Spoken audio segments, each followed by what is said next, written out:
Mr. Crittenbrink, can you describe for us challenges, if there are any, or difficulties there are, of attracting diplomats to serve in the EAP area that you oversee? Is it difficult? Is it challenging? What's unique about it? The challenges of recruiting diplomats to serve in the Pacific? Yes, correct. I would say two things. I think there are certain challenges because we need to make sure we have diplomats who are ready to serve, who are truly creative and expeditionary and can serve in some of our most important but some of our smallest environments. But I've been really gratified, Mr. Ranking Member, that thus far there's been a lot of enthusiasm for service in the Pacific. As I noted, we, in addition to our previously operating 6 embassies, we've opened 2 new ones, and we have 2 more on the way. And I've been gratified that we've had people step up in every instance, and including both at the senior level and at the working level. Well, we appreciate that, and we've tried to help. Yes, sir. I passed the Secure Embassy Construction and Counterterrorism Act. I assume you're familiar with that. It was in 2022, and it provides the state with much-needed flexibility to stand up our overseas missions. Yes, sir. Which is especially useful in the Pacific Islands. Well, since you're here and your boss isn't, you get the opportunity to explain to me why he's only answered 2 out of the 5 letters I've written about that subject to him, and one of those 2 that he answered we just got this week. So I see. It's been over a long period of time. Mr. Ranking Member, I will when you see him, tell him I want to chat with him about it. I will look into that immediately. We're grateful to you and other members of this committee for your support.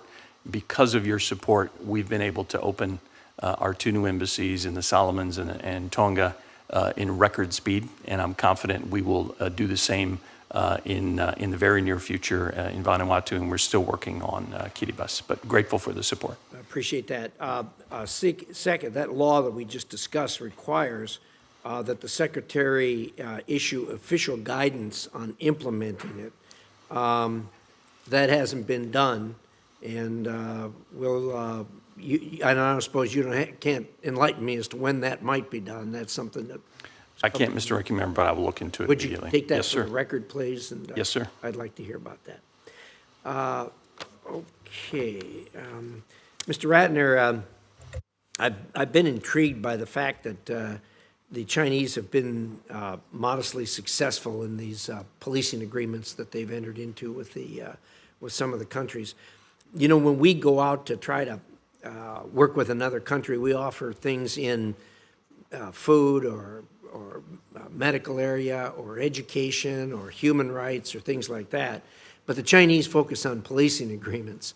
I think I know why, but can you enlighten us a little bit maybe why the Chinese focus on that? Senator, I believe the PRC is focused on policing agreements because it's a mechanism through which they can support and gain leverage over host regimes.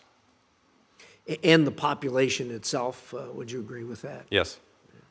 Have we thought about at all offering the same kind of services? Because look, that certainly for the people who run the country, obviously security becomes number one, particularly their own security, and hopefully being able to stay in office. So it seems like that's a pretty attractive bait to put out there to get countries to bite. So have you guys thought at all about making some kind of offers like that in the same lane? The Defense Department has a number of security cooperation activities and military-to-military cooperation activities with countries in the Pacific Islands. We do not do internal policing support in that regard, so I would defer to Assistant Secretary Crittenbrink to talk about some of our programs there. Yeah, and I understand that, by the way. They're 2 different lanes, the military and the policing, very, very different lanes, obviously, one being domestic, one not. But maybe you could... could speak to that very briefly, Mr. Ranking Sure. Member, that we've increased our own law enforcement assistance in the region, but I think perhaps even more importantly, we work together with partners in the Pacific family, Fiji, Papua New Guinea, Australia, New Zealand, who have a long-standing tradition of helping countries in the region with security and with policing, and I think that's been quite effective to show that there are obviously alternatives to PRC policing agreements, which are opaque, and we think deeply concerning. Yeah, I think we're all concerned about that. When they first started popping up, I would strongly suggest that you guys revisit your efforts in that regard and see how you might be able to make them more attractive. So when they do bite on the hook, that it's our hook and not the Chinese. So thank you. My time's up. Thank you, Mr. Chairman. Senator Menendez.